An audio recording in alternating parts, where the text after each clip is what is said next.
Me rastin e shënimit të 8 marsit, ditës ndërkombëtare të gruas, policia e Kosovës në Prizren mëngjesin e sotëm në sheshe dhe pika kontrollit automjeteve.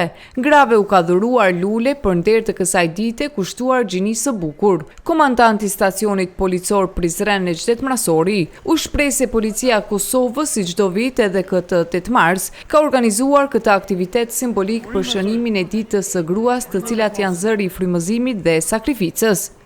Po, si çdo vit, edhe në këtë vit policia mirret me aktivitete ndryshme, ku ndjen ndër pika tashmë është festa e nënave tona, edhe ka marrë si aktivitet shpërndarjen e këtyre drandafilave për gjitha gratë e qytetit të Prizren, po në nivel të Kosovës, ku me motën t'ja urojmë festën e 8 marsit.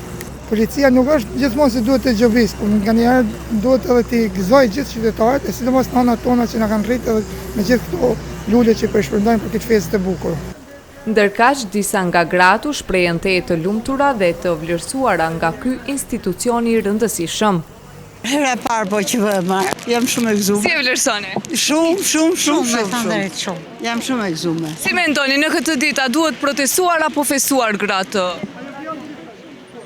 Të dyja janë ato të shkreta, të dyja edhe protestat se Shqipëria... Protesta është për drejtat tona që duam të drejtat e shumë, po ku të flasim, kush na ngjak. Faleminderit zoti Rujt, faleminderit shumë.